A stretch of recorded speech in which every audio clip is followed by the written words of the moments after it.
I'm Annie Mazes. I handle all adult library marketing at Workman Publishing. And one thing of note, please, I have a new email address. So I'm no longer amazes@workman, which I was low-key sad about, but please make note of my new email address, annie.mazes@hbgusa.com. Continue to reach out as you do. I love to hear from you. If I have arcs of anything, I'm happy to send them. New email.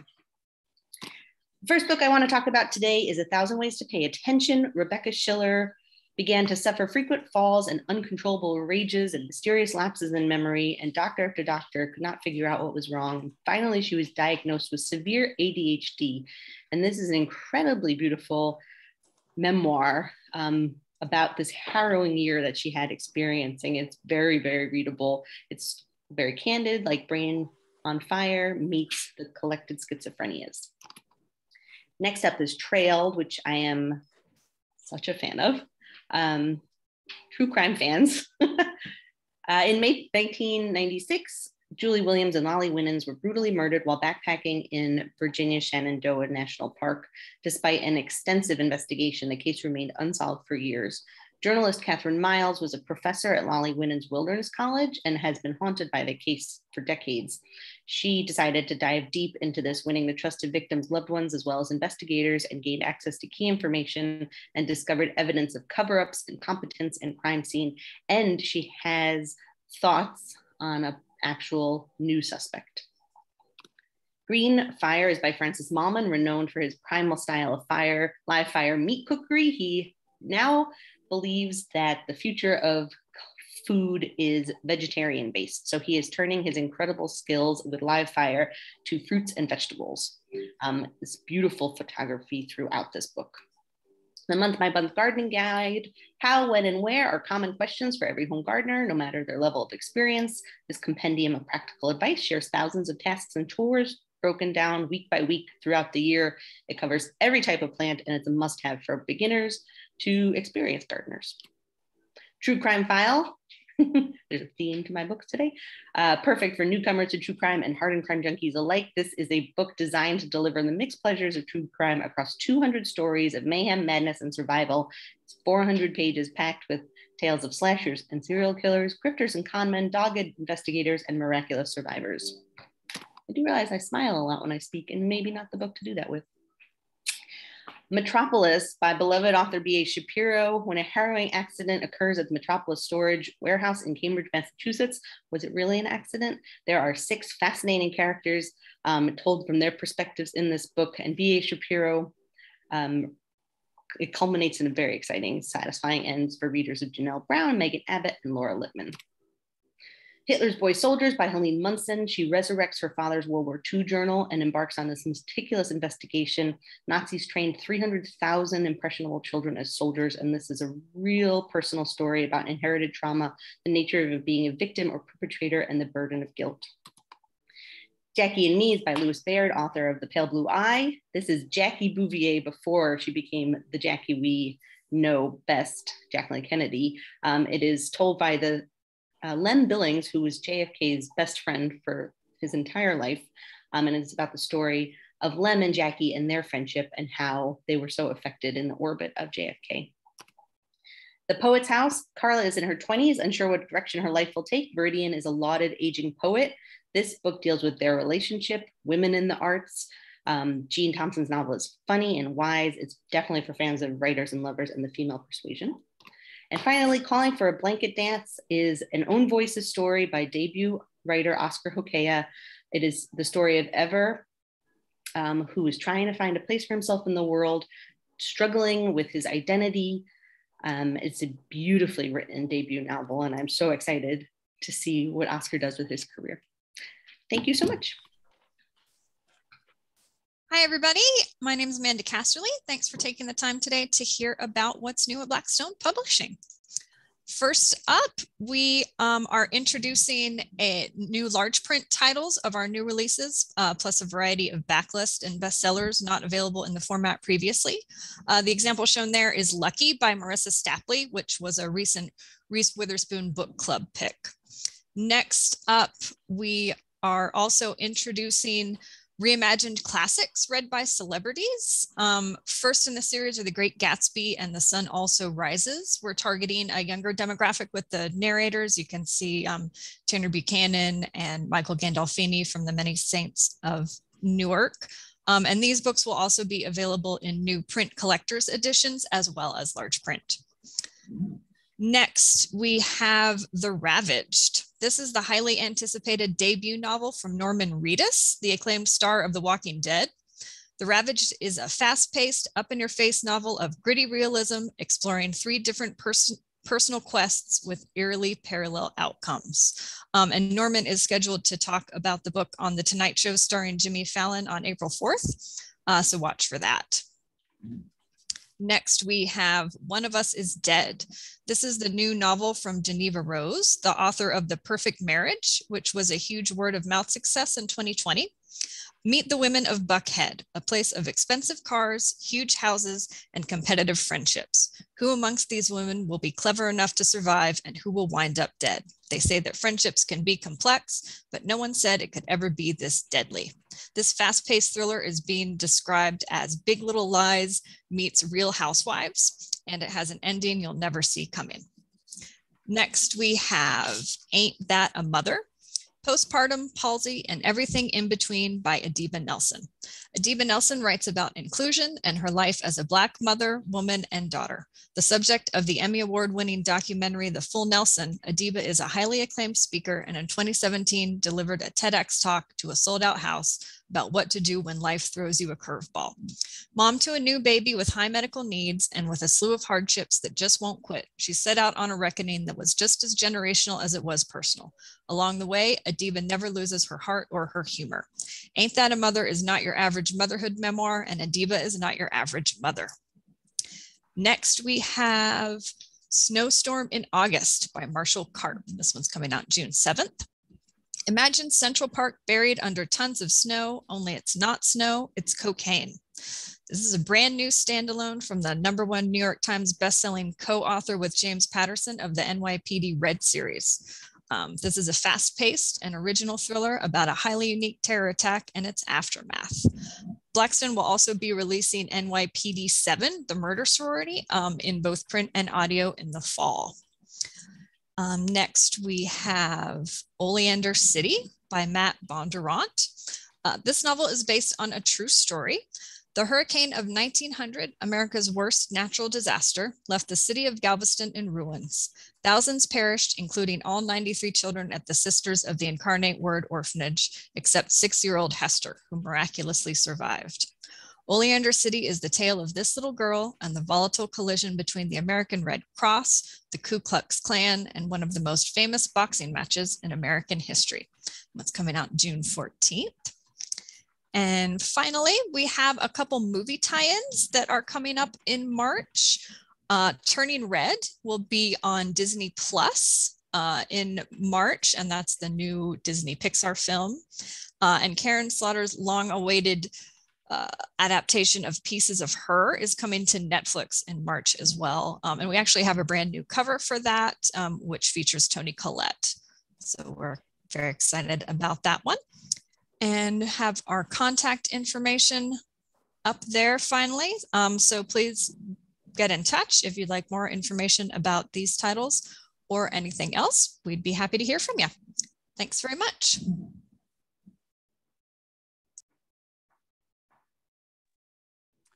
Hi, everybody. I'm Golda from Norton. Thank you so much for joining us today. And here is my contact info. Next slide. Fly Girl is the memoir that Anne Hood's fans have been waiting for.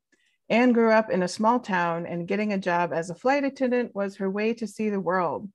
She worked for TWA in the late 70s and early 80s when there was still some glamour to flying, but there was also a lot of change.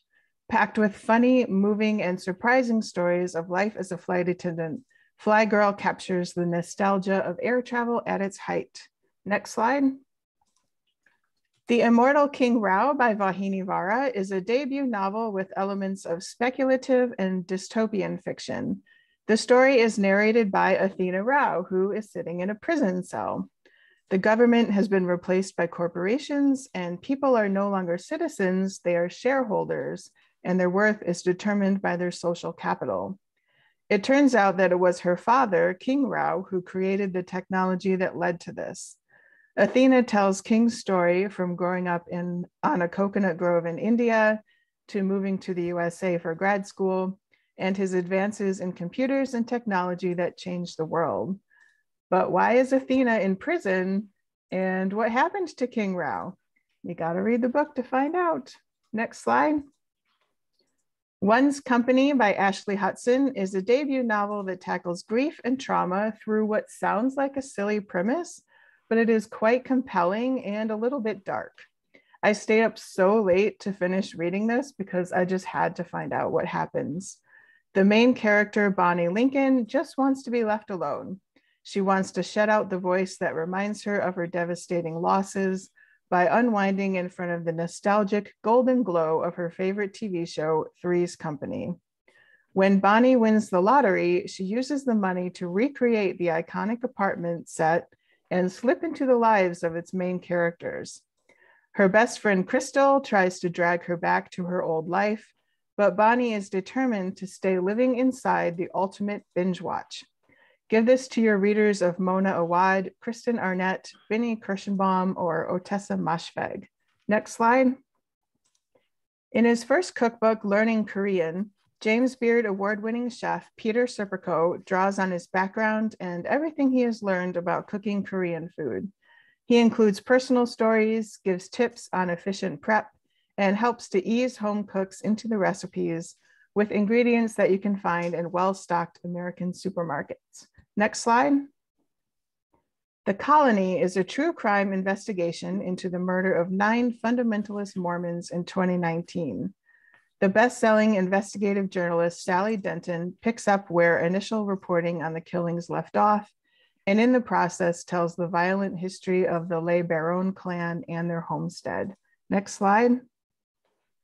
Big Girl by Mecca Jamila Sullivan is a debut Own Voices novel set in Harlem in the 90s. Jacqueline Woodson said, "Sullivan has given us a gift as big, beautiful, and complicated as living itself, filled with everyday people who show us the love and struggle of what it means to be inside bodies that don't always fit with the outside world." You can hear from Mecca herself in the recording of the Booklist Authors and Arcs webinar from January, which I will link to in the chat. Next slide. The Metaverse is the first book on the next big thing. Matthew Ball explains what the metaverse is and how it is poised to revolutionize every industry and function, whether we like it or not. Next slide. The Maker of Swans is an atmospheric historical mystery by the author of The House on Vesper Sands. The wealthy Mr. Crow and his butler Eustace are harboring the mysterious Clara on a secluded English estate. Secret societies, murder, and shadows from the past are threatening all those Mr. Crow cares for. Next slide. Vera Kelly Lost and Found is the third and final book in the Vera Kelly series. In this one, Vera and her girlfriend Max travel to Southern California to see Max's family, but then Max disappears. This is Vera's most personal and high-stakes investigation yet. Next slide. And Death and the Conjurer by Tom Mead is from Mysterious Press. Set in 1930s London, the magician turned sleuth Joseph Spector has to solve multiple locked room murders that seem impossible, but might just be connected to each other. Next slide. So of course, we have a bunch more titles coming out from Norton and our client publishers this spring and summer. So I hope you will check out our complete catalog on Edelweiss. And the last slide. So thank you again for listening and for all your support for authors and reading.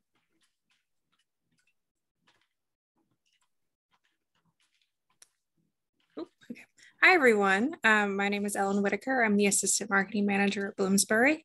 As always, please email me at ellen.whittaker@bloomsbury.com with any questions or print ARC requests. However, for those of you who like to read digitally, I do have it indicated on each slide whether a book can be downloaded on NetGalley or Edelweiss. And if you see some little orange cat ears, that is my cat who just decided to jump up here. Next slide. All right, so let's get started. I wanted to bring up briefly 4 books that came out this month. Catch a Sparrow is perfect for true crime readers, podcast listeners, documentary watchers. The Method is for anyone who is interested in acting and or film, and this is the first cultural history of method acting. Cleopatra and Frankenstein. This one is reminiscent of Sally Rooney's books and Emma Straub's. And then The Dark Queens. This one came out yesterday, and it's all about female power in the medieval age. Next slide, please. Okay, so Meet Me by the Fountain. I'm really excited about this one. It's an inside history of the mall, a portrait by turns celebratory, skeptical, and surprisingly moving of one of there's the cat one of America's most iconic institutions from an author who might be the most influential design critic writing now. Few places have been as nostalgized as malls since their birth in the 1950s. They have loomed large as temples of commerce. Yet today, amid the aftershocks of financial crises and a global pandemic, as well as the rise of online retail, the dystopian husk of an abandoned shopping center has become one of our era's defining images. Conventional wisdom holds that the mall is dead. But what was the mall really? And have the rumors of its demise been greatly exaggerated? Meet Me by the Fountain is a highly entertaining and evocative promenade through the mall's story of rise, fall, and ongoing reinvention for readers of any generation. This one comes out in June. Next slide, please. A Life in Light, Meditations on Impertinence. This one's by Mary Pfeiffer, the best-selling author of Women Rowing North and Reviving Ophelia, a memoir and essays reflecting on radiance, resilience, and the constantly changing nature of reality. In her luminous new memoir and essays, Mary Pfeiffer taps into a cultural movement to offer wisdom, hope, and insight into loss and change. In A Life in Light, she explores what she learned about how to balance despair with joy, utilizing and sharing with readers every coping skill she has honed through her lifetime to remind us that there's a silver thread of resilience that flows through all of us, and that despite our despair, the light will return. In this book, she points us towards the light. Next slide, please. Dirtbag, Massachusetts. Trauma specialist, a confessional, Isaac Fitzgerald. Somatic processes. Publishers, addressing the growing threat of white supremacist political violence. And a book coordinating repetition of lies, 2022. Isaac Fitzgerald has lived many lives. He's been an altar boy, a bartender, a fat kid, a smuggler, a biker, a prince of New England. But before all of that, he was a bomb that exploded his parents' lives, or so he was told. In Dirtbag, Massachusetts, Fitzgerald, with warmth and humor, recounts his ongoing search for forgiveness, a more far-reaching vision of masculinity, and a more expansive definition of family and self. Gritty and clear-eyed, loud-hearted, and beautiful, Dirtbag, Massachusetts is a rollicking book that might also be a lifeline. This one comes out in July. And next slide, please. The Half-Life of Valerie Kay by Natasha Pulley. From the author of The Watchmaker of Filigree Street and The Kingdoms, an epic Cold War novel set in a mysterious town in Soviet Russia.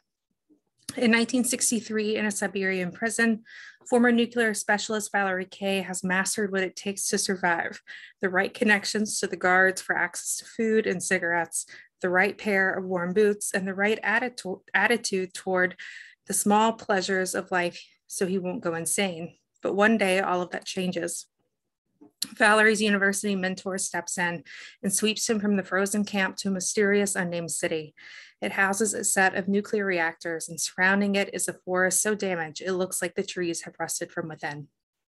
In City 40, Valerie is Dr. K once more, and he's expected to serve out his prison term, studying the effect of radiation on local animals. Based on real events in the surreal Soviet city, and told with best-selling author Natasha Pulley style, The Half-Life of Valerie Kay is a sweeping new adventure for readers of Stuart Turton and Sarah Gailey. Next slide, please. So unfortunately, there are never enough minutes, hours, or days to highlight all of the incredible books that we have coming out this year. So this slide is just a brief look over of some more fabulous books, including both hardcovers and paperbacks coming out this spring. And next slide. Okay, so thank you so much for attending today's book buzz. Apologies for the cat. And also thank you for all your support. And as always, feel free to email me at ellen.whittaker@bloomsbury.com for any ARCs or questions. Thank you. Hi, everyone. It's Virginia Stanley from HarperCollins. Thanks so much for taking the time to listen to us today talk about books. All of our contact information is here, so we'll get right to the books. Next slide, please. On Rotation by Charlene Obobi. This is on sale June 2021. Avon is expanding its list to hardcovers beginning this summer. The books on this list are going to appeal to romance readers, but that will also have sort of a broader readership as they're not straight romances. So On Rotation is the first hardcover on that list. It's a coming of age novel. It's perfect for book clubs. It's a debut about family and friendship and finding your way in life.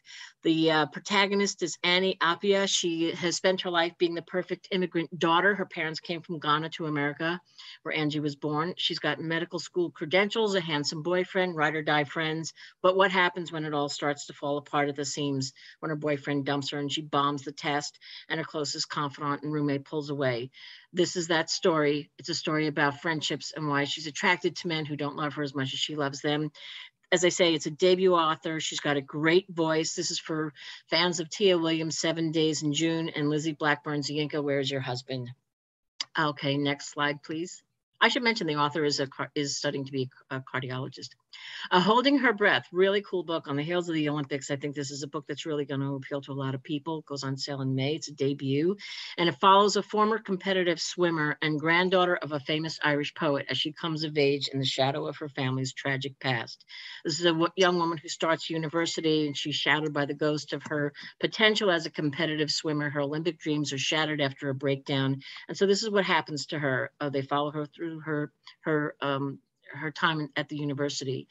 You know, every young female author is being compared, especially Irish authors, to Sally Rooney, but this one really clicks it. Millennial novel about a family. It's moving, it's witty, it's got a big feel, it's great coming of age. Women in sports, mental health in sports is addressed in a very sensitive way. And there's a literary mystery appeal to this book. The author writes for an Irish newspaper. The editor was a competitive swimmer and says she clicks all the boxes. Next is We Were Dreamers by Simi Liu. If I pronounced his name correctly, on sale May 17th, the star of Marvel's first Asian superhero, tells his own origin story of being a Chinese immigrant, his battles with cultural stereotypes and his own identity, becoming a TV star and landing the role of a lifetime. He lays it all out here on this book. He shares the story of his parents' decision to leave him behind to be raised by his grandparents while they sought a future in North America, and the shock of loss he experienced when the father he hardly even remembered showed up one day to take him away from the only home he ever knew. He just tells his story. It is a superhero story in and of itself, and it's going to resonate with a lot of immigrant families of all backgrounds. And then my last title, next, please, is Tell Us No Secrets, and that is by Sienna Sterling. This is a really cool kind of page-turning thriller, and it's set in this hothouse atmosphere of a New England girls' boarding school, perfect for fans of Lucy Foley and Simone St. James. They're perfect girls, privileged girls, the ones the others looked up to, the stars of the class of 1970, set to graduate and make their marks in a rapidly changing world. There's a great mystery and a hook here. The novel is set in this boarding school where there's the list. That's much more than a simple class list. The list reveals whenever a senior girl who loses her virginity, marking her with a gold star. But the gold stars aren't just a symbol of their sex status. It might just be a target on their backs for a mysterious killer stalking the halls of the school. Ugh. And that is my last title. Not a lot, but they're juicy. Thank you so much.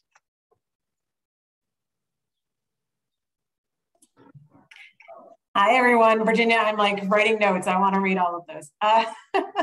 Thank you. From Disney Publishing, and I'm going to be talking to you about some of our titles today, including our new adult imprint, Hyperion Avenue, our Disney Editions imprint, and our National Geographic imprint. For those of you who don't know, National Geographic is now part of Disney, so I'm happy to be sharing their titles as well. Next slide, please. Starting out with just a few titles that you might have missed that just came out. The first one is the memoir of Nepali climber Nims Persia. This is tied to the acclaimed Netflix documentary, 14 Peaks. Nims Persia was the first man to ever summit all 14 of the world's 8,000 meter death zone peaks, and he did it in 7 months. So that's just kind of insane, but Good for him. A little closer to home is Ginger Z's follow-up to her best-selling Natural Disaster. She's the ABC chief meteorologist, and this is an even deeper dive into her struggles with her mental health issues over the year. And people have just really been responding to both the first book and this one really well. 50 States, 500 Campgrounds is an illustrated guide that shares 500 of the best tent, cabin, glamping, and RV campgrounds with everything you need from opening dates, booking information, things to do in all 50 states, Canada, the US Virgin Islands, and Puerto Rico. Next slide, please. So coloring books, I know, are still super popular, and I just wanted to let you know we have a new edition of our very popular Golden Girls coloring book. And Walt Disney World is celebrating its 50th anniversary, so we have a new coloring book to go with that. Next slide, please. Never Give Up is a new memoir from superstar TV adventurer Bear Grylls. Admired by millions as the star of Man vs. Wild and the acclaimed series Running Wild, this global adventurer has explored places most would never go to, including me. Maybe Nims Purja would go to these. Bear explores the valuable lessons he's learned in the wild, opens up about his most personal challenges and achievements, and celebrates the true value of adventure and the enduring importance of courage, kindness, and resilience. Next, please. Women of Walt Disney Imagineering. This is a great collection of first-person accounts from a dozen female Imagineers with a foreword by Ginger Z. We just mentioned her earlier.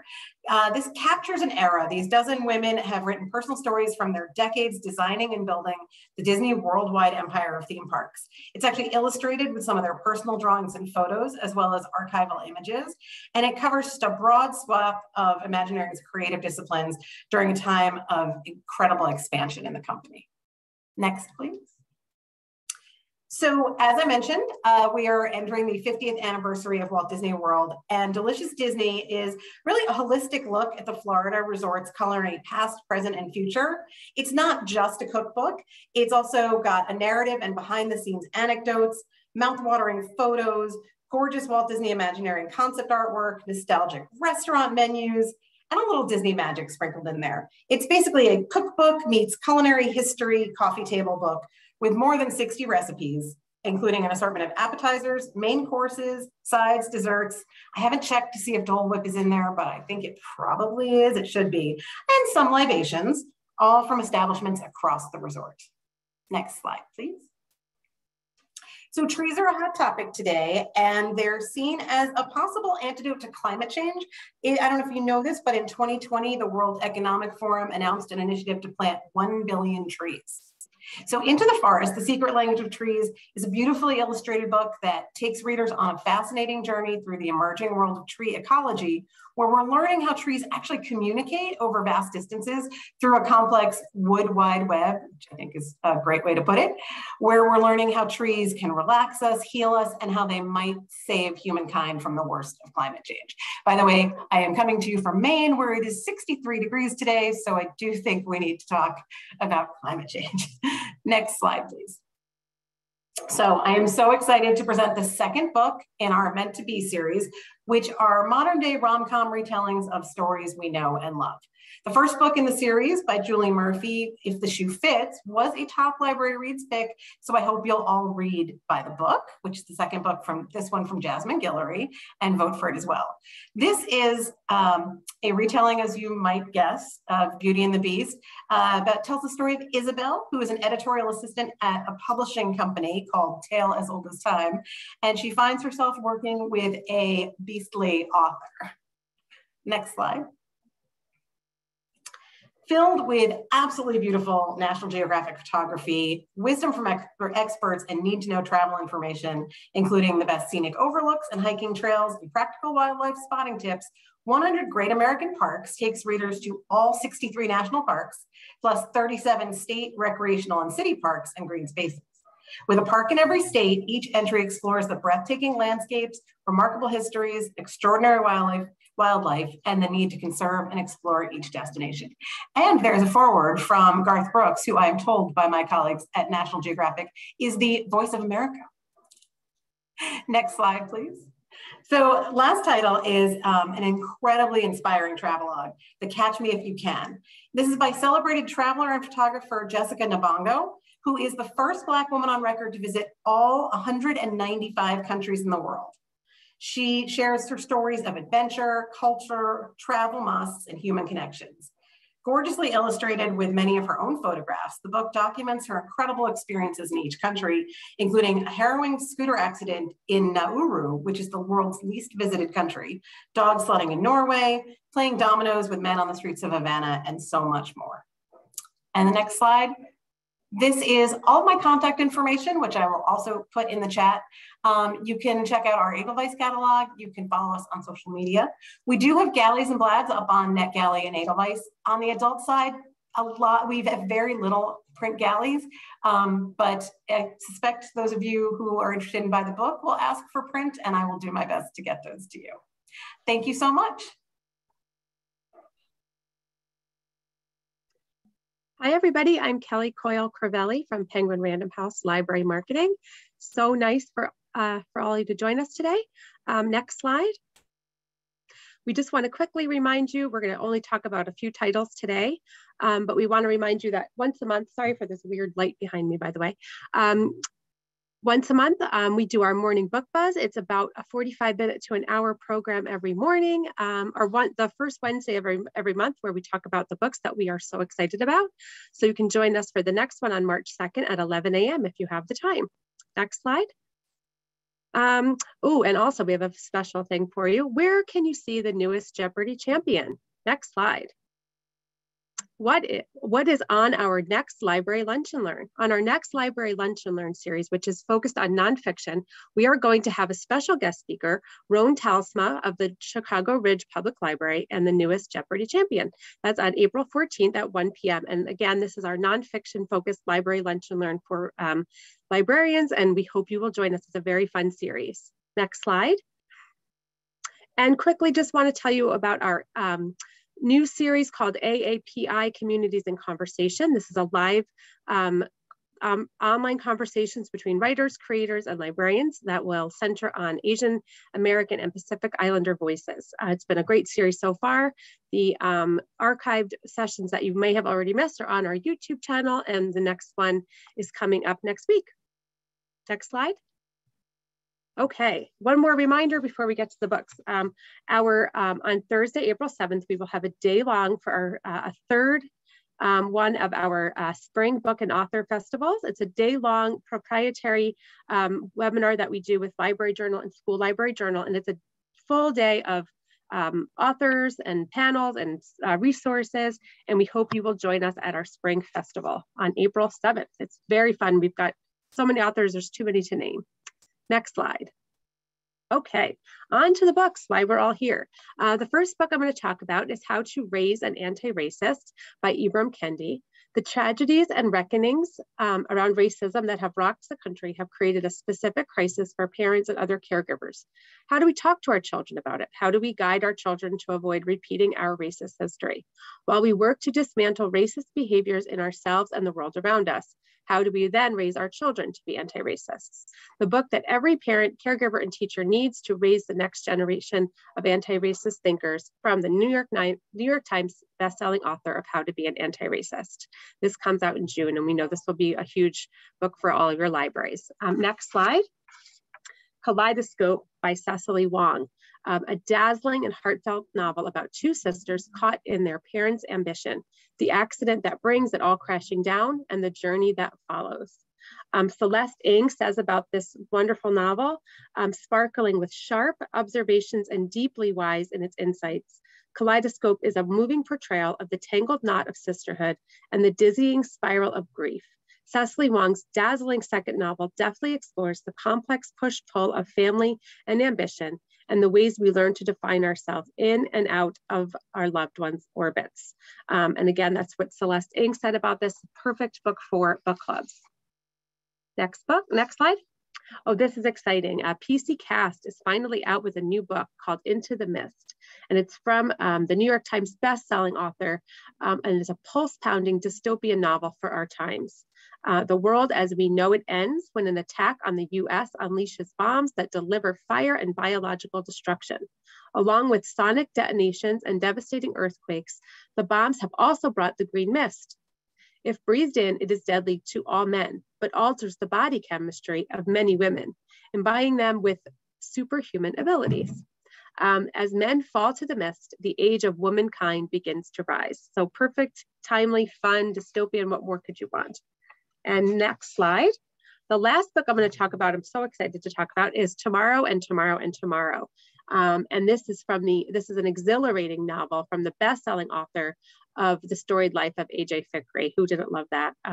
Two friends, often in love but never lovers, come together as creative partners in the world of video game design, where success brings them fame, joy, tragedy, duplicity, and ultimately a kind of immortality. Utterly brilliant, and Gabrielle Zevin charts the beauty, tenacity, and fragility of human love and creativity.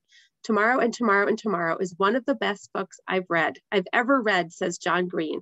So this will be a really fun novel, and we can't wait to talk about it for your fans of Ready Player One and of Erin Morgenstern. A nice book that brings you a little bit into a new world, and the story's amazing. And next slide.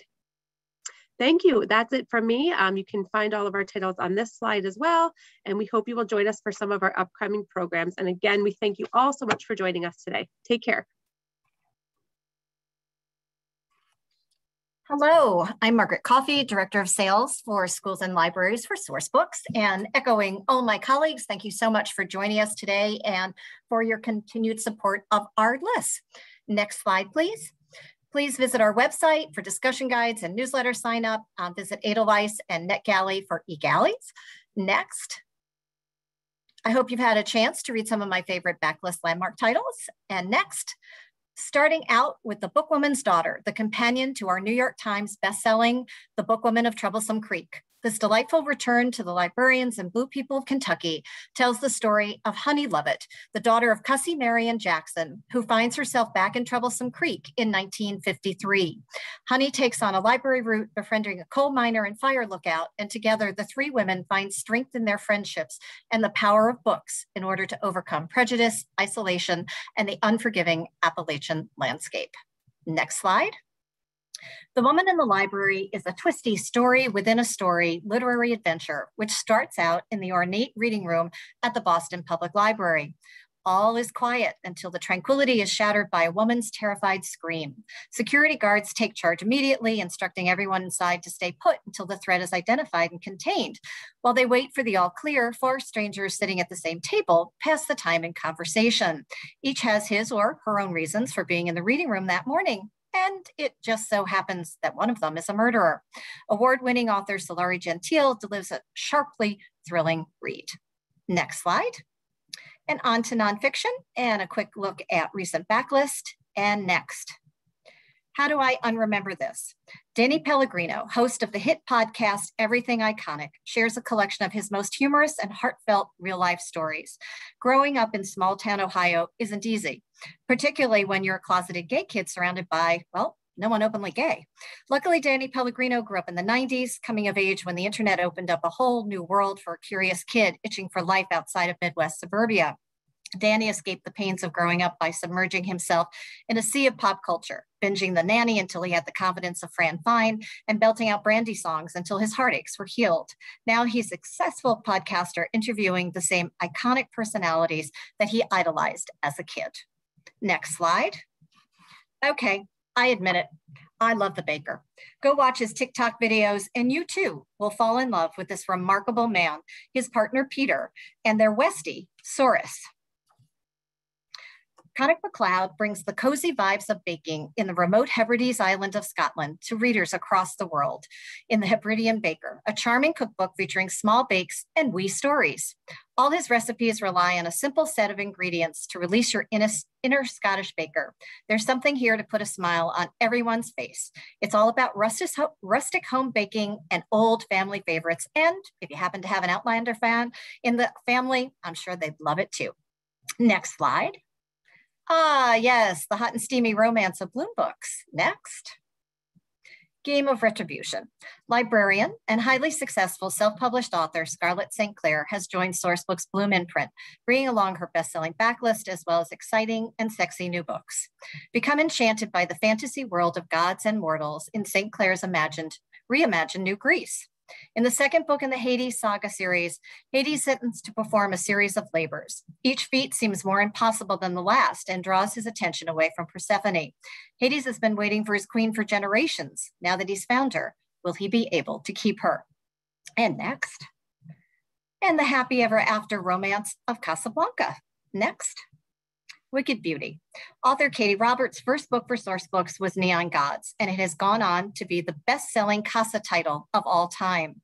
Her third installment in the Dark Olympus series is Wicked Beauty, coming in June. Achilles Callis vowed that he'd do whatever it took to claw his way into Olympus's inner circle. He and his partner, Petrolis Photos, plan to both compete and double their odds of winning. Neither expects the infamous beauty, Helen, to be part of the prize or for the sparks that fly when the three of them meet. And next slide. And finally, Never Been Kissed. For fans of boyfriend material comes a warm, hilarious, and thoroughly engaging LGBTQIA+ rom-com from debut author Timothy Janofsky. Ren Nolan has never been kissed, let alone been in love, but he wants that movie-perfect ending more than anything. Feeling nostalgic on the eve of his 21st birthday, he sends emails to all the boys he loved before he came out. He didn't expect a response from Derek Haverford, his #1 pre-coming out crush, but now that they're working together at their hometown's vintage drive-in theater, maybe that perfect kiss before the credits is finally within reach. Next slide. Thank you so much for listening. Vote for Library Reads. Have a great day. And if you're going to be at PLA, come and see us in booth 1659. Over to Macmillan. Hi, everyone. Thank you so much for joining us today. I'm Amanda Cremarco from Macmillan, and here are all the ways you can get in touch with us. On the next slide, you can see here's how to get all of our e-galleys. The instructions can also be found on our website. And the next slide. If you are a Therese-Ann Fowler fan, I hope you'll join us on Monday for our happy half-hour chat. You can also tune in every Monday at 4 p.m. Eastern, where my team and I chat about forthcoming books. And now on to the titles. First, I'll run through some big books coming this season.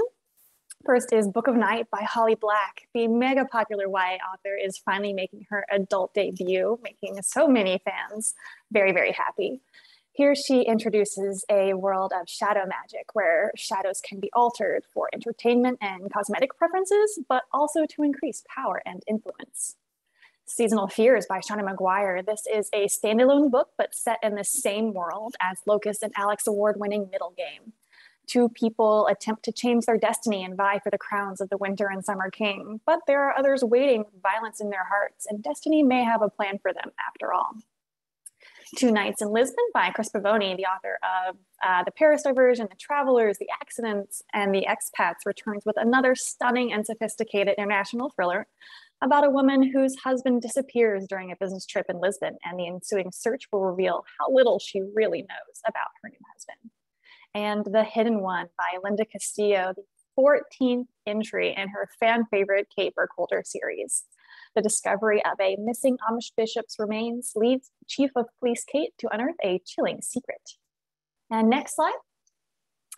Just Like Home by Sarah Gailey, who can do no wrong in my book. This time they combine horror and fantasy with a true crime twist that is My Sister the Serial Killer meets The Haunting of Hill House. This is about a woman called home to the house her father built, her father the serial killer, and she'll have to uncover secrets in the foundation of the notorious house and find out for herself just how deep the rot goes. Next is Nsfw by Isabel Kaplan. This is a sharp, smart adult debut about a young woman trying to succeed in Hollywood without selling her soul, in an unflinching exploration of the gray area between empowerment and complicity, and an unforgettable portrait of what success costs in today's world. Next is Other Names for Love by Taimur Sumru. This is a brilliant and seductive queer coming-of-age story about desire set in a rural estate in Pakistan. Alternating between the voices of a powerful father and his repressed son, it is a hypnotic novel about what men mean to each other and the meaning of masculinity. Inspired by the author's own life, this debut is perfect for fans of Call Me By Your Name, Garth Greenwell, of Burning, and of Women in Salt. Next is The Kingdoms of Savannah by George Dawes Green, and this one holds a special place in my heart, and shout out to any Georgia librarians out there. This is an edgy, fast-paced literary thriller about a dysfunctional Savannah family and the secrets that emerge as they investigate a murder and whispers of a mysterious lost kingdom, a secret community of descendants of the African-American soldiers who fought for King George in the Revolutionary War.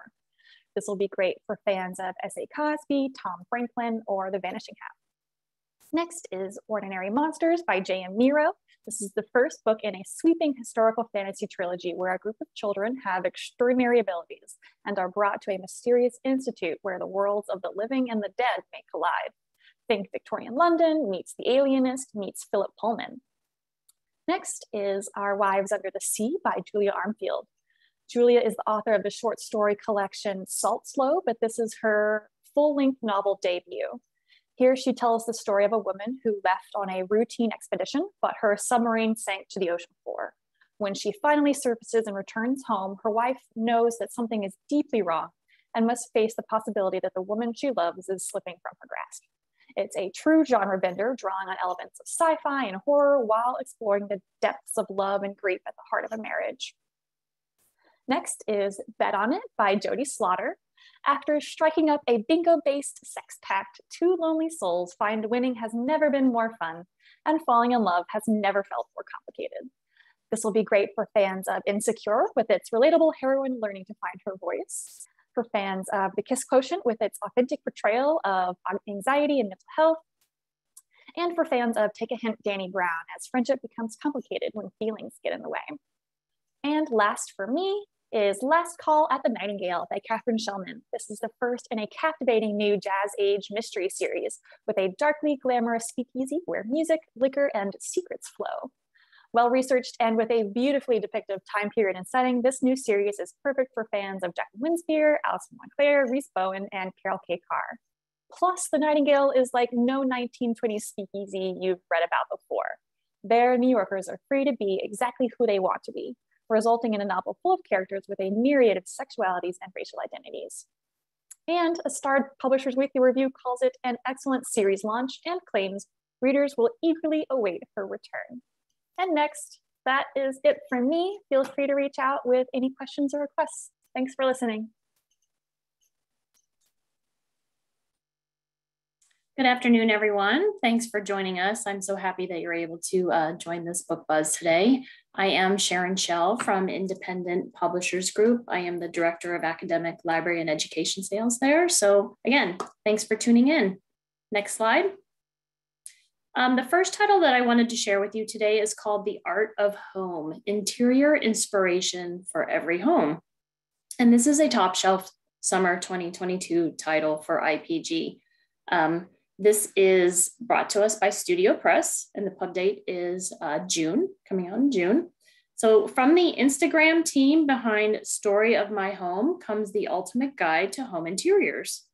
The Art of Home will show you how to make the most of your space, whether you live in a rented flat or own a detached house. It's illustrated with photos of some of the most incredible, fun, and vibrant spaces you will ever lay your eyes on. With a chapter dedicated to every room, and even a chapter to the front door, you will find tips to help you get creative with your space, solve common problems, manage renovations, and make your home look uniquely fabulous. There are clever ideas to suit all budgets and to help everyone turn their home into a place that they never want to leave, and how appropriate in times like today. So next slide. And this just will show you some really cool interiors of some of the rooms and the snapshots. It's got amazing photography in there for you to check out. And I think it's going to inspire everyone to want to redo something in their house. Next slide. The next title is called The Real Hank Aaron, an intimate look at the life and legacy of the home run king. And this is the author is Terrence Moore. And again, it's a top shelf summer 2022 title for IPG. And it's published by Triumph Books, who they just do an amazing job of publishing all sorts of wonderful sports stories. So this is coming to us in May. And this is a heartfelt portrait of Hank Aaron, featuring nearly 40 years of stories, plus a never before told a variety of insights from the Home Run King, or about the Home Run King. And this is the journalist, Terrence Moore. When he was 12 years old, he had a treasured poster of Henry Aaron. And years later, Aaron actually signed it for him. Best wishes to Terry. Later still, Moore would be named an honorary pallbearer at the Home Run King's funeral, staying up late into the night with Aaron's widow, Billy, to get the obituary just right for the program. Friends and family knew Hank Aaron as quick-witted, hilarious, and fiercely opinionated, beyond what was shown in public. With the encouragement of Aaron's family, Moore now shares this intimate perspective on the baseball legend, the culmination of decades of friendship and correspondence between them. The real Hank Aaron captures the icon's contagious laugh and pointed views, from the depth of his admiration for Jackie Robinson to his true thoughts on Barry Bonds and the steroid era. This also features Aaron's views on race, politics, media, and sports fandom. This is a charming and an illuminating glimpse at the man outside of the spotlight. Next slide. The next title I was going to talk about is called The Rabbit Factor. It's by Auntie Tuna Manon. And again, a top shelf summer 2022 title for IPG. And this is brought to us by Orenda Books, coming out in May. This is the first entry in Tuna Manon's first series, and it's called the Rabbit Factor Trilogy. So what's exciting is that this is soon to be a major motion picture starring Steve Carell for Amazon Studios. He is an insurance mathematician whose carefully ordered life is just completely turned on its head when he unexpectedly loses his job and inherits an adventure park with a whole host of problems. Just one spreadsheet away from chaos. What makes life perfect? Insurance mathematician Henry Koskinen knows the answer because he calculates everything down to the very last decimal. And then, for the first time, Henry is faced with the incalculable. After suddenly losing his job, Henry inherits an adventure park from his brother, its peculiar employees and troubling financial problems included. The worst of the financial issues appear to originate from big loans taken from criminal quarters, and some dangerous men are very keen to get their money back. But what Henry can't really compute is love. In the adventure park, Henry crosses paths with Laura, an artist with a checkered past, and a joie de vivre and an erratic lifestyle that bewilders him completely. As the criminals go to extreme lengths to collect their debts, and as Henry's relationship with Laura deepens, he finds himself faced with situations and emotions that simply cannot be pinned down on his spreadsheets. Warmly funny, rich with quirky characters and absurd situations, The Rabbit Factor is a triumph of a dark thriller, its tension matched only by its ability to make us rejoice in the beauty and random nature of life.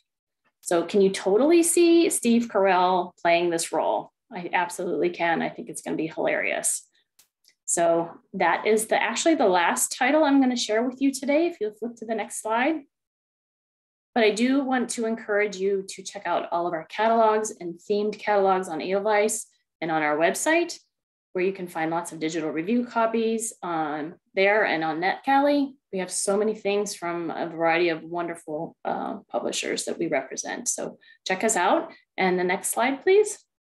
And that's me. And you can contact me anytime, any place for any questions or comments or any help that you need.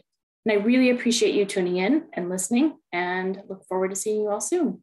Thank you. Awesome. Thank you, Sharon. Hi, everybody. It's Alexa from Soho Press. I'm going to jump right into it. I'm going to talk about 3 titles, hopefully, if I don't run out of time, 1 from each of our imprints. So next.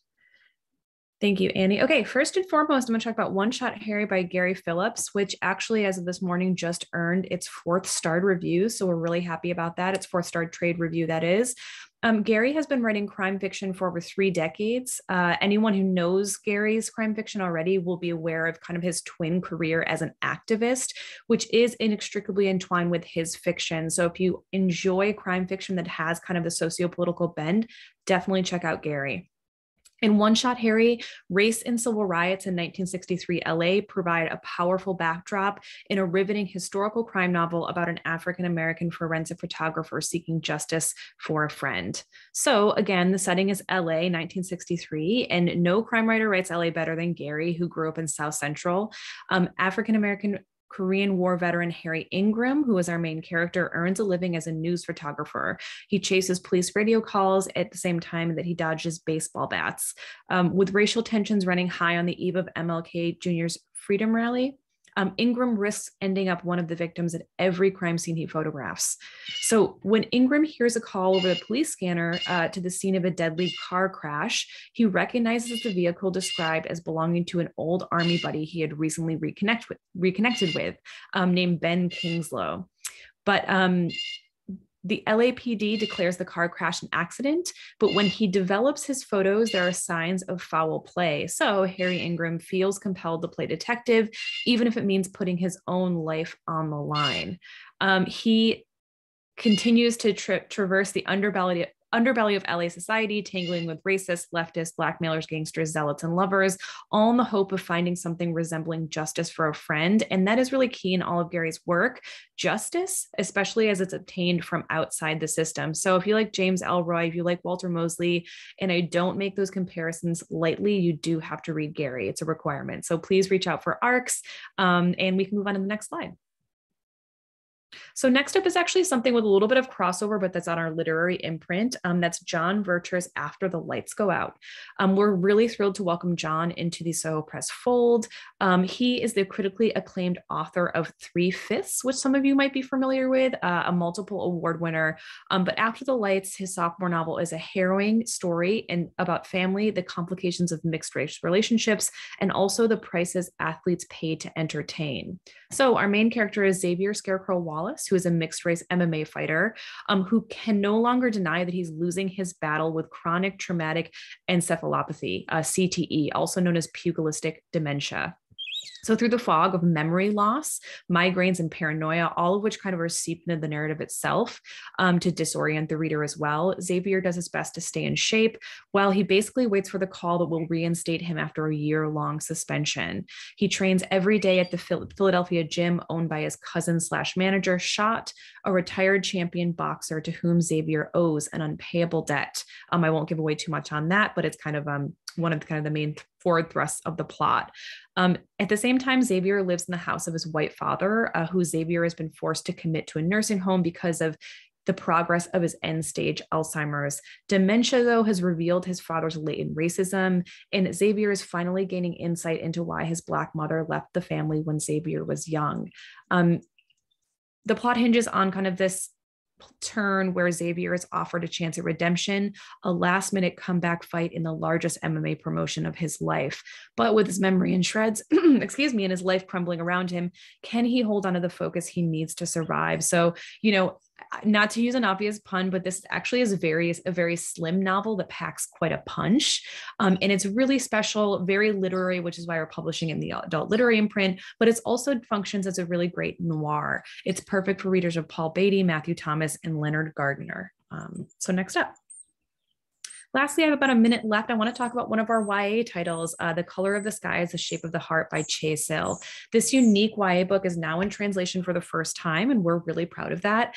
Originally published in Japanese, this is an award-winning debut that broke literary ground in Japan for its exploration of diaspora, prejudice, and the complexity of one teen girl's experience growing up as Korean in Japan. So the author, Cecily, her childhood experiences, adolescent experiences are reflected in this novel. She is a Korean-Japanese author.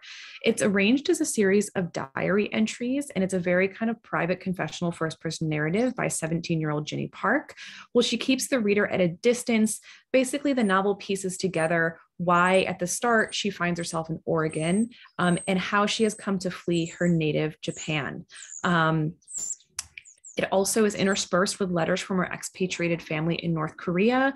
Again, it's this kind of the mystery of why she had to flee or why she chose to leave is revealed through this really confessional, fascinating, and very, very voicey and even kind of punk diary entries. I would say this is equally of interest to readers who have no knowledge of the historical context of Korean citizens. I'm out of time. really quickly, I would say this is equally of interest to readers who have no knowledge of the historical context of Koreans who are Japanese citizens and readers who find themselves represented in these pages. And this is another bite-sized book that packs a huge punch, reminiscent of Min Jin Lee's classic Pachinko and also Sandra Cisneros' The House on Mango Street. And the last slide is just my contact information. I'll drop it in the chat, and thank you guys so much for joining us today. Hi, I'm Tucker Stone. I work at Consortium Book Sales and Distribution. So I work at Ingram. That's my contact information. And those are the covers of the 4 nonfiction books I'm going to talk about today. I'm going to start off with the one that makes me nervous to talk about it because it's so important and such a big deal for us. It's the new book from Resmaa Menakem, the best-selling author of My Grandmother's Hands. You probably have some familiarity with him because he's basically on every version of NPR or daytime talk show or thing that there is for My Grandmother's Hands, which was a huge success for Central Recovery Press and really elevated that publisher to a really wonderful place. So this is his new one. And in The Quaking of America, therapist and trauma specialist Menakem is going to take readers through somatic processes in addressing the growing threat of white supremacist political violence. Through the coordinated repetition of lies, anti-democratic elements in American society are working to incite mass radicalization, to sow widespread chaos, and to instill a collective trauma response in tens of millions of American bodies. And Resmaa's work is intended to help us. It's a preparation in here focusing not on strategy and not on politics, but on actual practices that can help us build presence and discernment in our bodies, to settle our bodies during the heat of a conflict, to maintain our safety, sanity, and stability in dangerous situations, to heal our personal and collective racialized traumas, and to practice embodied social action by turning toward one another instead of on one another. The Quaking of America is, we think, a uniquely and perfectly timed guide to help us navigate the widespread upheaval around us, to build an anti-racist culture within ourselves and around us. The hope is that when Resmaa is out doing his touring, when he's out on television shows, when he's out on a radio show talking about these practices, that patrons will walk into your library and bring up his name and say, that's the one they're looking for, the one that they want to use to help them out. And you'll know this is the one they're talking about. You can go to the next slide.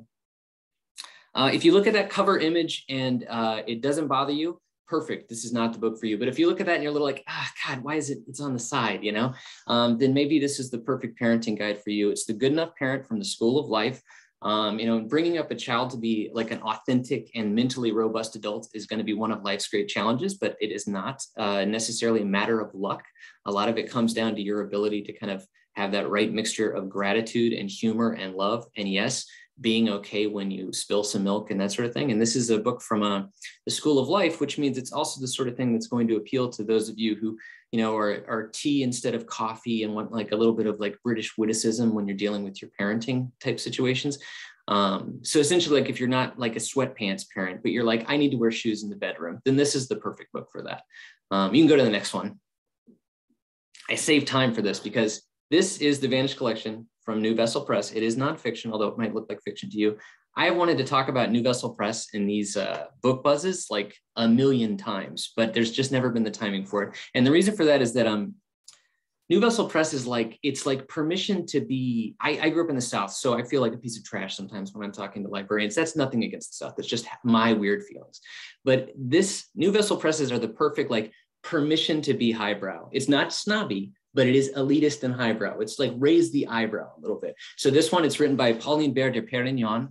Perfect pronunciation. I'm very impressed by myself.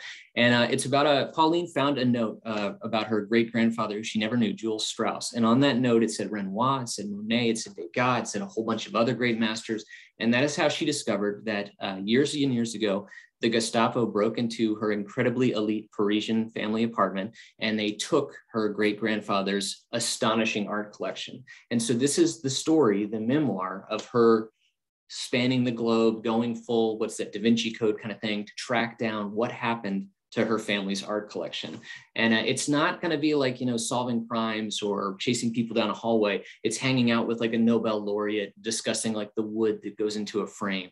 So if you're the type of person who like, you have to have a special footstool or you want a special footstool when you're reading, if you have a cat, that kind of thing, this is perfect for that. I am in love with this particular book, and I'm so glad I got a chance to talk about it today. Anyway, so last one, you can go to last one. This is Cop. It's exactly what it sounds like. Valentine Gendreau went undercover as a police officer for 2 years. Just so you know, if you're interested, if you want to be a police officer in France, 3 months is how long you have to wait before they give you a gun and say you can take this gun out in public and do whatever you want with it. So he was undercover as a police officer for 2 years. And during that time, he did catch up with police brutality. He did witness racism. He did witness blunders. He did witness cover-ups. He also experienced the same oppressive working conditions the other police did. He dealt with the suicide of one of his coworkers. And all of that investigative journalism has been taken into this book, which is a document of the type of investigative journalism that can't be replicated with Googling and staying up late writing think pieces. It's 2 full solid years being undercover, lying to people and keeping up with what's going on so that he can uncover that story. And it's a pretty astonishing piece of work. It's very powerful and at times difficult to read, but there's nothing else quite like it. No one has ever gone undercover to this degree of the police officers in France. Anyway, so that's it.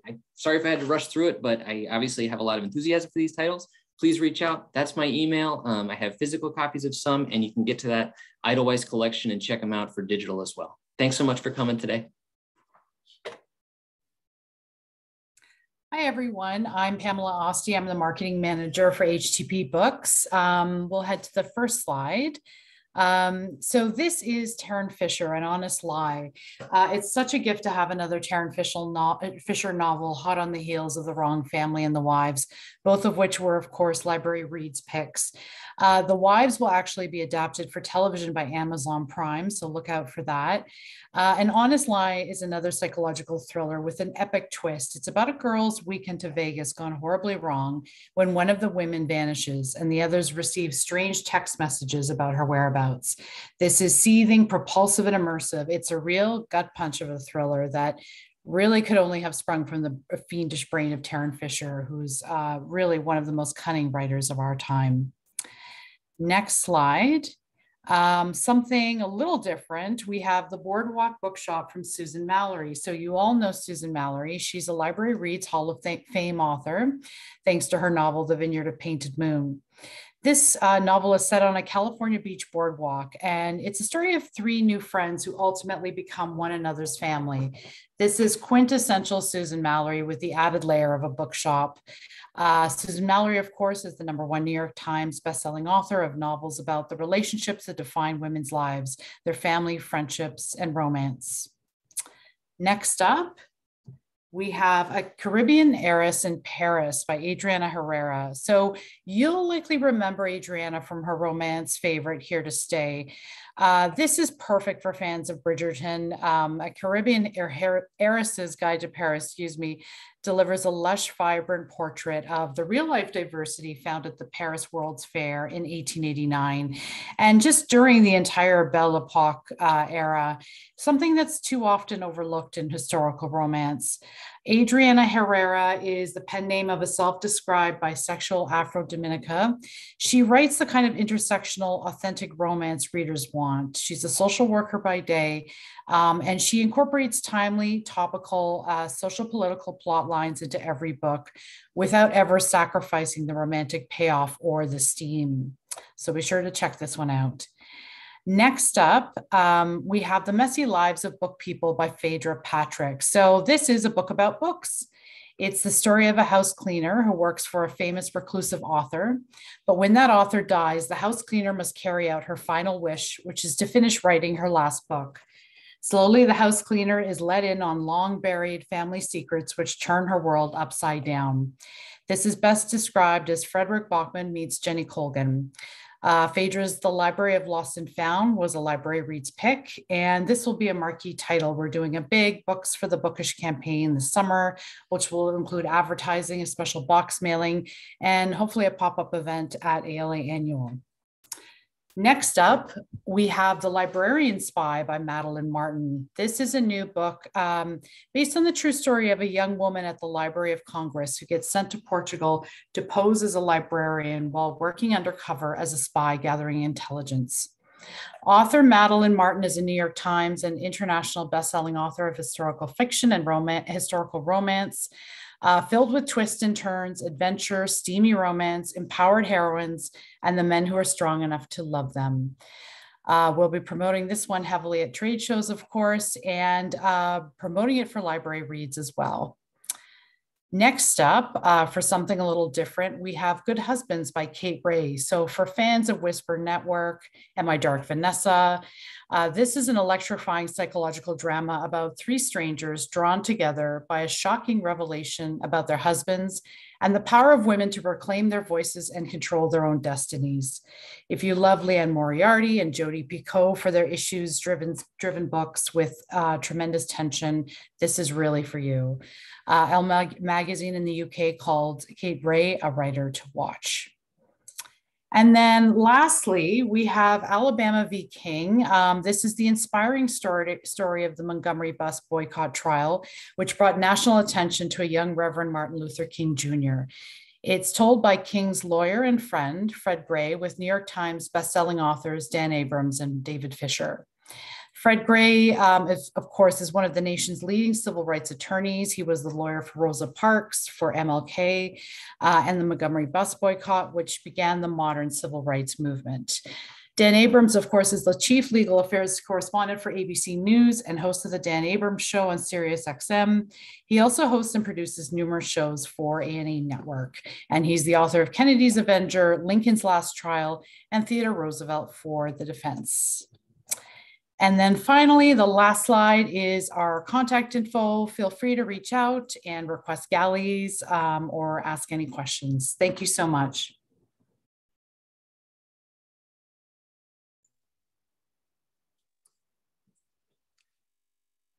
Hello to everyone.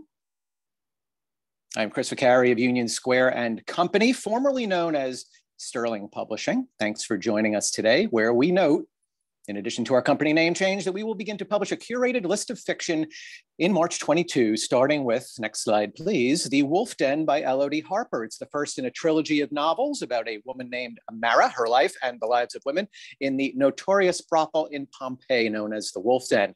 It's historical fiction. It's a recent #1 London Times bestseller.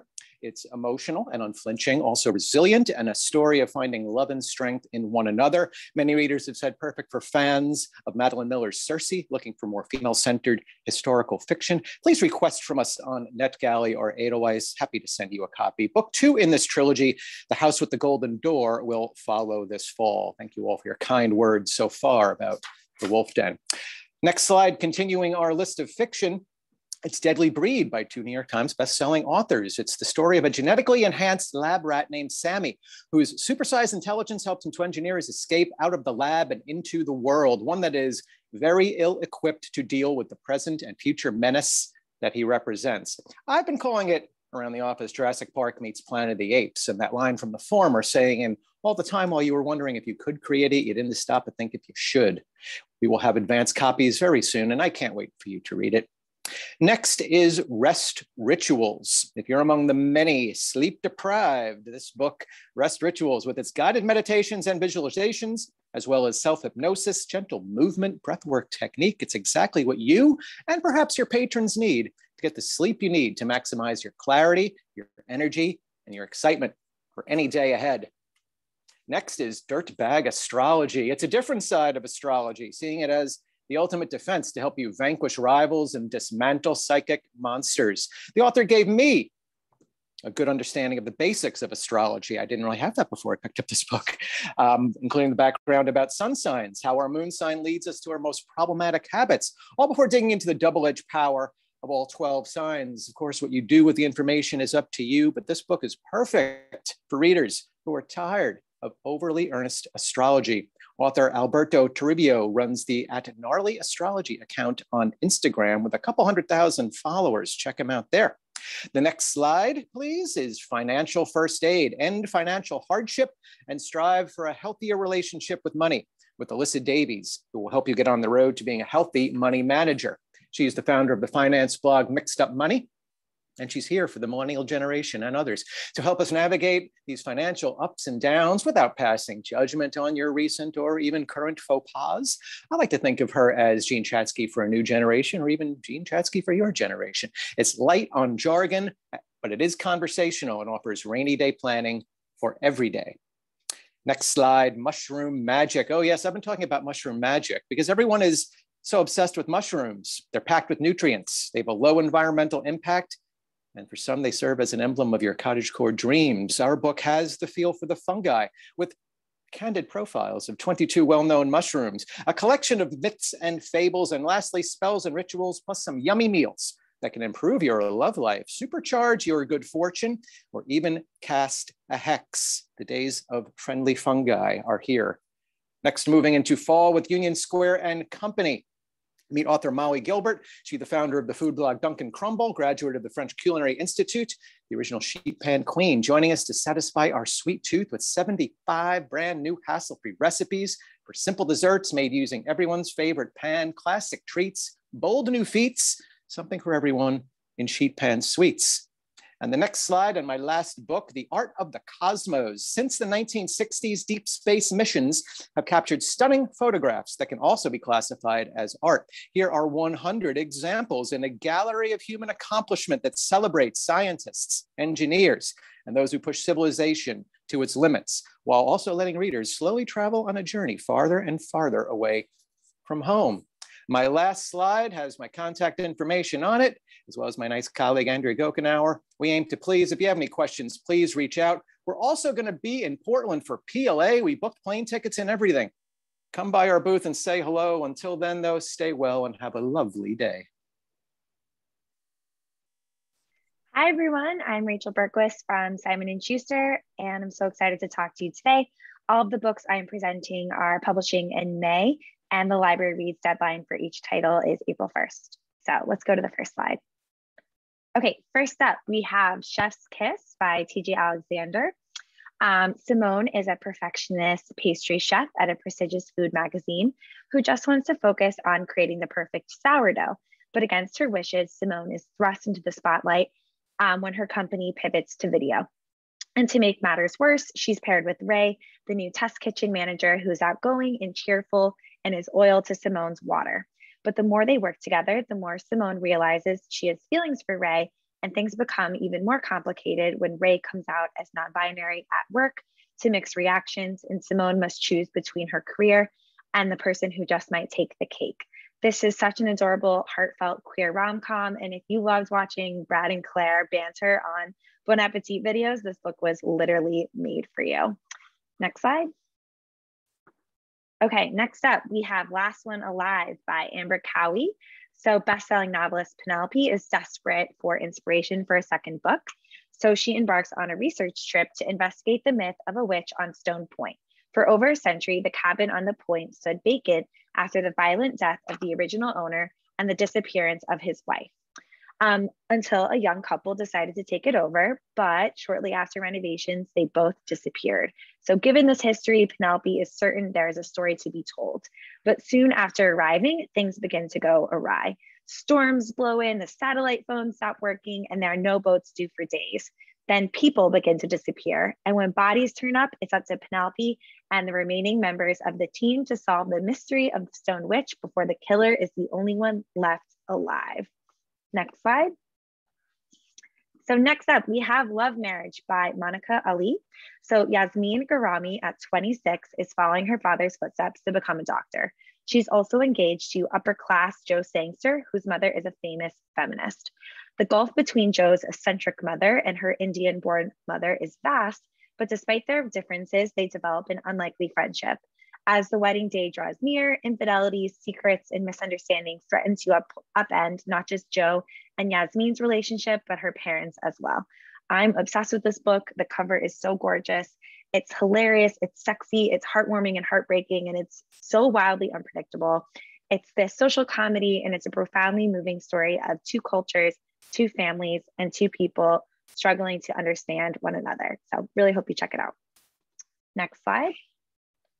We have Magpie, and I'm sorry I don't have a galley for this one, but this is a thriller by Elizabeth Day.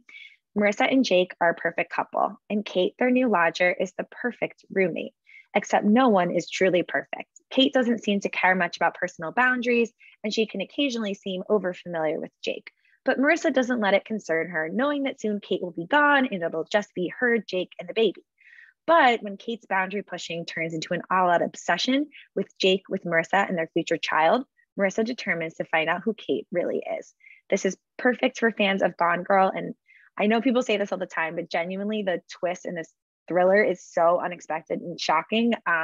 One of the most shocking I've ever read. So definitely be sure to check it out if you love thrillers. Next, we have The Shore by Katie Rund. So Brian and Margaret Dunn run a real estate company in a beach town called Seaside with their teenage daughters, Liz and Evie.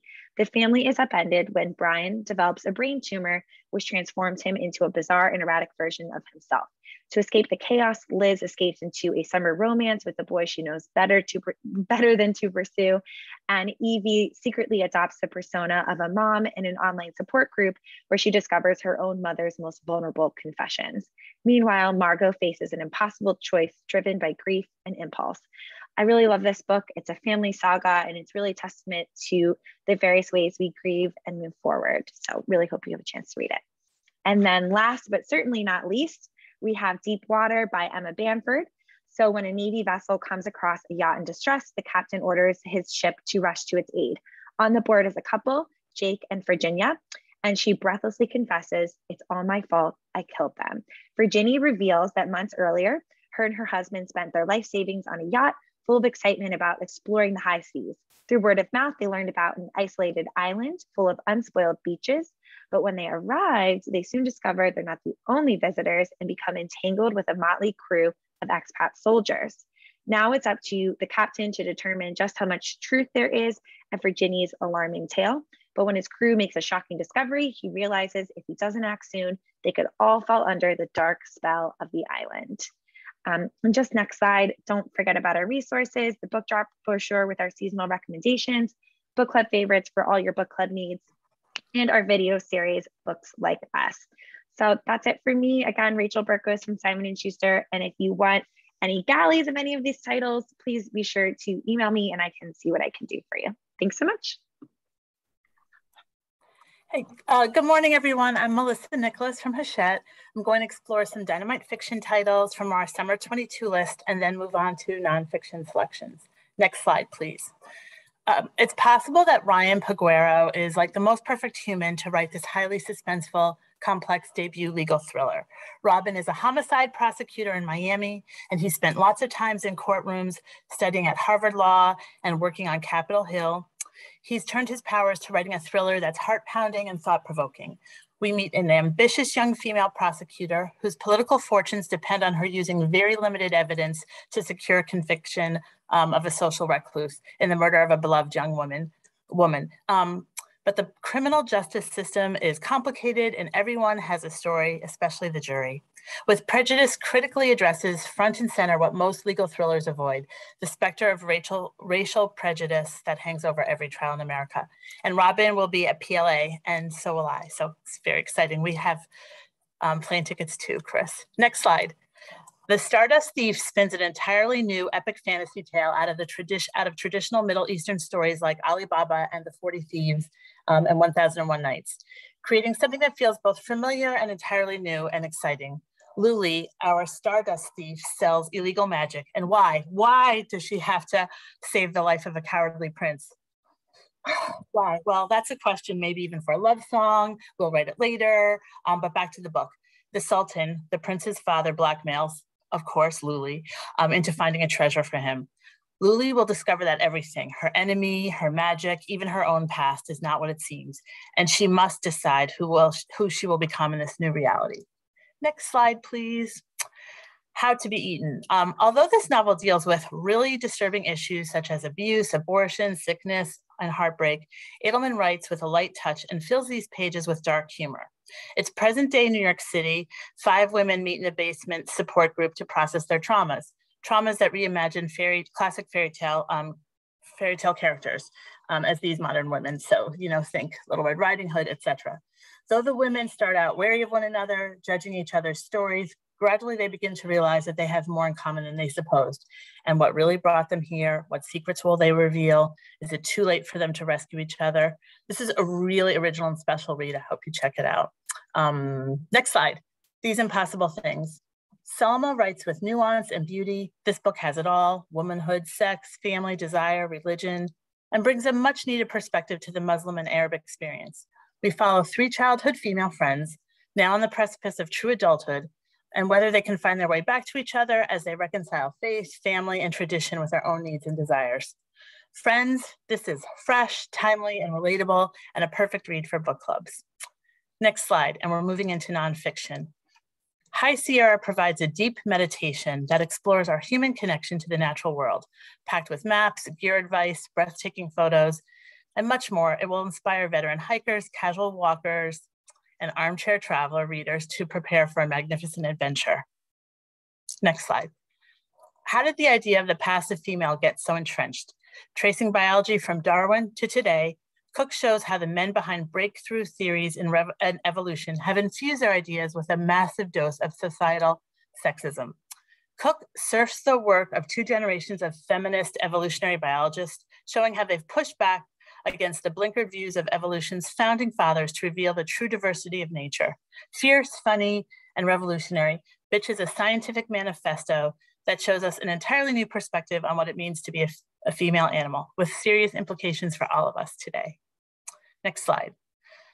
Black Boy Smile. Equally moving and liberating, Dee Watkins' memoir is a love letter to Black boys in concrete cities, a daring testimony that brings to life the contradictions, fears, and hopes of boys hurtling headfirst into adulthood. Dee's path to redemption takes the reader through his hardcore drug dealing to finding a path out through education. Ibram X. Kendy, Jason Reynolds, Torre, Nikki Giovanni, and more are early fans of Black Boy Smile, as is Kirkus, who gave the book a starred review. Next slide, Agent Josephine. Prior to World War II, Josephine Baker was a music hall diva renowned for her singing and dancing, her beauty and sexuality. She was the most highly paid female performer in Europe. When the Nazis seized her adopted city of Paris, she was banned from the stage, along with all the Negroes and Jews. Yet instead of returning to America, she vowed to stay and to fight the Nazi evil. Overnight, she went from performer to resistance spy. While that's a well-known fact, readers will be drawn to the familiar name, but confronted with a vastly different story, one that stands out from the already existent biographies. Okay, next slide. Notable upcoming fiction. These are all amazing. Next slide. New nonfiction. These are also amazing. Next slide. Bestsellers. These are making readers happy every day. Next slide. Thanks for listening. Here's contact info. Most of these were available for digital reading via Edelweiss, and special thanks to Annie for hosting and being the grooviest new colleague of all time. Thank you. Thank you, everybody. Thanks, Melissa. Super excited to be your new colleague. Thank you to all my other colleagues for making this possible, and thank you, librarians, for tuning in.